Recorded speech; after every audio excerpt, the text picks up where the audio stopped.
Hey guys! Alright, I'm back again with another What's Sold video on Poshmark and eBay. So I'm going to take you through 2 full weeks of sales for me. I'm going to share with you every single item as I usually do and let you know what's working for me and what's honestly not working for me these days.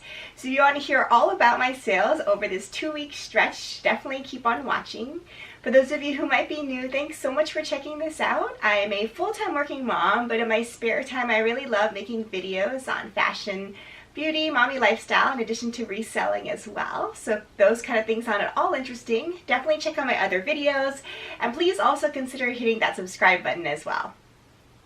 So for this video, I want to take you through a full 2 weeks of sales, and I do resell on both Poshmark and eBay on a very part-time basis. So hopefully, if you're a very part-time reseller like I am, this will give you some idea of the types of items that's selling for me and working for me this time of year. So as usual, I will share with you my take-home earnings from Poshmark and my sales prices on eBay. I will not be sharing cost of goods in this particular video, but I do share all of my cost of goods information in my haul videos, and I've linked several examples of haul videos down below if you want to check them out. In case you are new to Poshmark and interested in checking out Poshmark for yourself and ultimately making your first purchase, please consider using my referral code. It's MODMOMMD. MODMOMMD. So when you first log into Poshmark, put in my referral code and ultimately make your first purchase, either in my closet or anyone else's closet for that matter, you will save $10. Okay, so I'm going to go ahead and jump into my sales, and the sales for this 2-week stretch I think were pretty consistent for me. Definitely down a little bit for my last What's Sold video, but you know, that's just how reselling goes. So I was overall pretty happy with this. At least for me, these sales were pretty consistent, and I had some pretty decent higher end sales, which I'm really excited to share with you guys.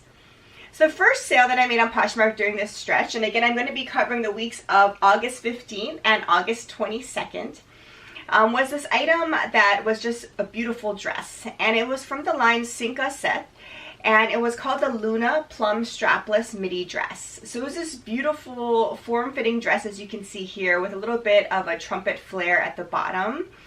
This line, Cinq, is a gorgeous line of dresses in particular, but they make a lot of ready-to-wear items as well. And I really love the styles that this line puts out. So this was an example of my attempt at retail arbitrage. I think I probably never in my lifetime will find a Cinq item in my thrift stores, quite honestly. So if I want to try to resell some of these higher end, just beautiful pieces from designers such as this, I was hoping to try to look into doing that through retail arbitrage a little bit. Especially in the height of the pandemic, I was not thrifting at all, so I wanted to kind of investigate different other avenues to source my closet. So that's how I got this dress. It's a beautiful dress that I decided to pick up for a pretty decent price, and ultimately I was excited that this sold. I did sit on it for quite a bit, as I expected to with this type of higher end retail arbitrage type of purchase. So I was very thrilled that ultimately I received a best offer of $155. So my net earnings were $124 on this dress. So I made a decent profit. Nothing spectacular, because I did pay up quite a bit for this, obviously through retail arbitrage, but it was definitely a worthwhile purchase for me, I would say. And going forward, I'm definitely going to keep my eye out for similar types of styles and dresses. So that was definitely a win, I would say, in my book here.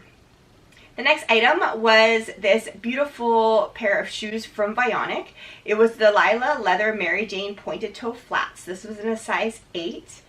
And this particular shoe, again, is from a line that I love sourcing and purchasing, and that's Vionic. So if you're not familiar with Vionic, you definitely should be if you're a reseller, because these items, for me, flip very quickly. And this is a line of orthotic footwear. They make shoes for men and women, and most of their styles do come with a removable orthotic insole. So that's one thing to be wary of with this line and other types of orthotic types of brands, is sometimes when you're outsourcing these and you find them thrifting, you'll realize that the person had taken out the removable insoles. That mistake happened to me once, and I was so frustrated when I got home. I realized, wait a minute, the insoles are not in the shoe, and obviously that's the most important part of this kind of shoe. So definitely be wary of that and make sure that the insoles are in these shoes when you purchase them. but this one definitely had the insoles. And Vionic really now is making a lot more cute and trendy styles, and they really don't look like orthotic footwear. I mean, look at this example. It's just a classic flat.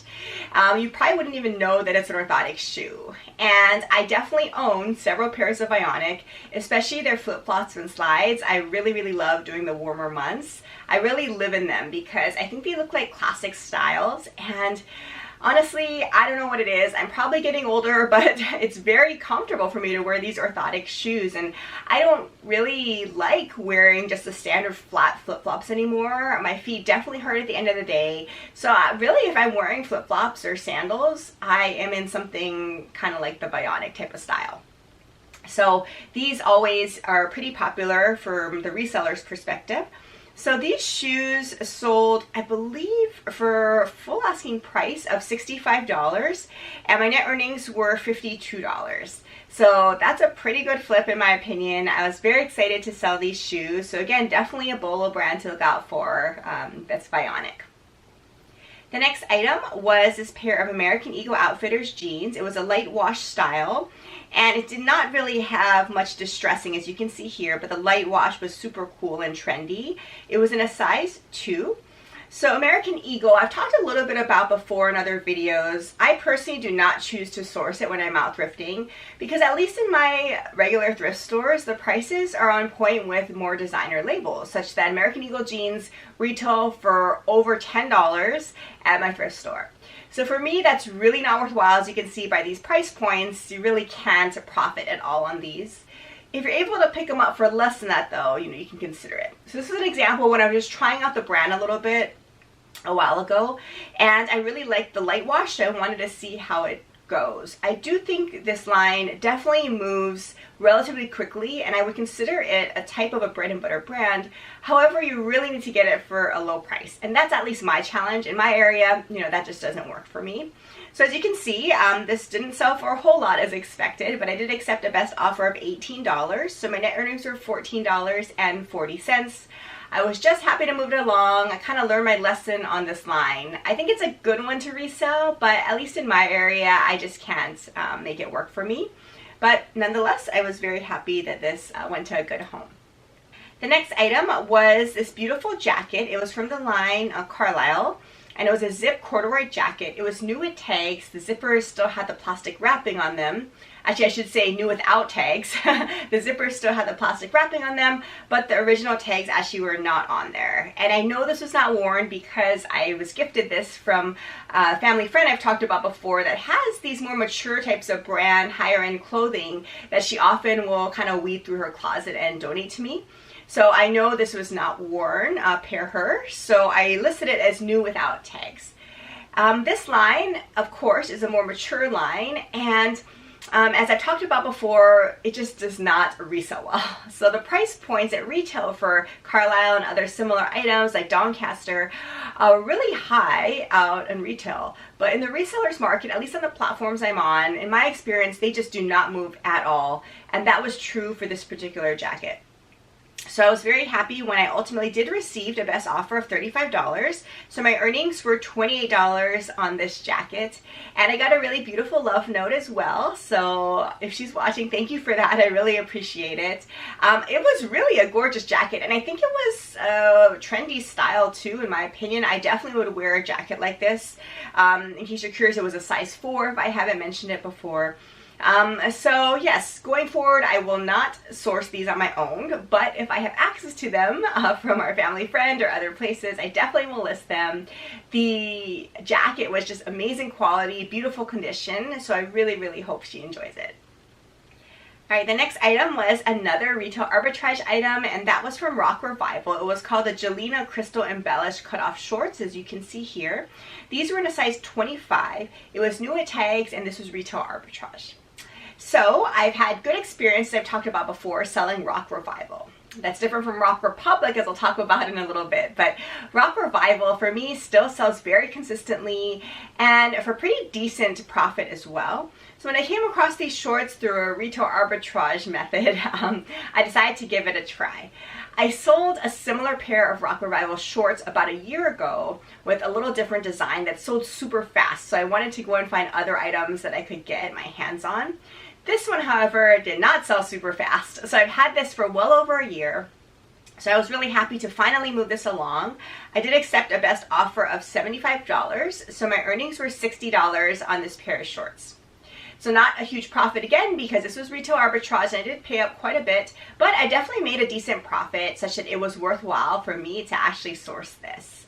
And in my opinion, these jeans are just spectacular. There's so much bling and embellishment. They're just gorgeous shorts. And oftentimes, I don't go for more mid-rise type of styles. The one exception really is Rock Revival. I think mid-rise styles, kind of like these shorts, still do very well from this line because there's so many unique features about the items otherwise. So yeah, definitely consider picking up Rock Revival if you see it out there sourcing. I think it's definitely still worthwhile in my opinion. All right, so in contrast to that, I did also next sell an item from Rock and Republic. So this was a pair of Rock & Republic Kurt bootcut jeans, and this was in a size 26. So as I just mentioned with my last item, Rock Revival sells very well. I definitely generally pick it up when I'm sourcing if it's in good condition or through retail arbitrage, as evidenced by my last example. However, Rock & Republic is a whole different beast, and this was something that I didn't realize when I first started reselling, but one that I've quickly come to learn about. So Rock & Republic does not sell for quite as much. So in general, I would not advise picking up Rock & Republic. I think it's just not worth your while. The price points really aren't that high at retail, and likewise, they don't really sell for much in the resellers market, which makes sense. So this is a classic example of that. So this particular one I've had for so long, well over a year as well, and I just couldn't move it. So I was very happy to accept an offer of $15. So my earnings were $12 on this pair of jeans. So at least if I'm sourcing these items at my local thrift store, again, these jeans sell from anywhere from $8 to $12. That's crazy, especially when all I could sell for here was $15. So you can't even make your money back, essentially, at least in my area, if you thrift these items. So definitely not on my pickup list anymore, I'll say. The sad thing is, though, I actually think these jeans are really high quality in my opinion, and I also think that the price points at retail are pretty good, and they have some really nice features to them. So I'm not necessarily discouraging Rock & Republic in general, but from a reseller's perspective, I think it's pretty challenging. All right, so that does it on Poshmark. So not a whole lot of sales during this 2-week stretch, but I would say pretty consistent ones. I had some really great retail arbitrage sales, which I'm always happy about. Because you invest so much money up front, it's nice to recoup a lot of that as well. So I was very thrilled, had some good sales, even though the numbers weren't quite so high. I think the quality made up for the quantity. Likewise on eBay during this stretch, I actually only had one sale. It was a gorgeous jacket that I was very happy about. So I'll pop the picture up here, and this particular jacket is from Zara. It was from the Basic Outerwear collection. It was a beautiful faux suede jacket in this mustard color with some snap button closure. It was in a size small. So as I've talked about recently in some reselling and thrifting videos, I've been trying to play around a little bit with Zara items. I personally love shopping at Zara. They make super trendy items, and some of them can go for a lot of money in the resellers market too. Honestly, I have not really figured out the algorithm yet. In general, I try to look for newer label Zara items and try to find more trendier styles. So I thought this jacket kind of fit the bill. I thought it was a gorgeous jacket. Even though it was faux suede, it really did feel like genuine suede. Excellent condition, and I just love this pop of color. I've said so many times before in this channel that I am a neutral girl, hence the type of color palette I like to wear generally are neutrals, but I really occasionally like a little bit of color. So in my opinion, this mustardy type of yellow color really works well with a neutral palette in your wardrobe. Although it really is a pop of color, it just blends in so nicely with your neutrals, I would say. So I love this jacket and really gravitated toward it, so I wanted to give it a try. So I ultimately did accept a best offer of $40 on eBay, which I was really happy about, and I really hope the buyer loved it. Alright, so there you have it. Those are all the sales I made during this 2-week stretch. So again, pretty consistent, and I'm looking forward to seeing where this will head as we go into the fall and winter months and also holiday season. I will keep you posted along the way of my reselling journey as well. If you're a reseller, I hope you're making amazing sales too, and I will see you again in my next video. Bye!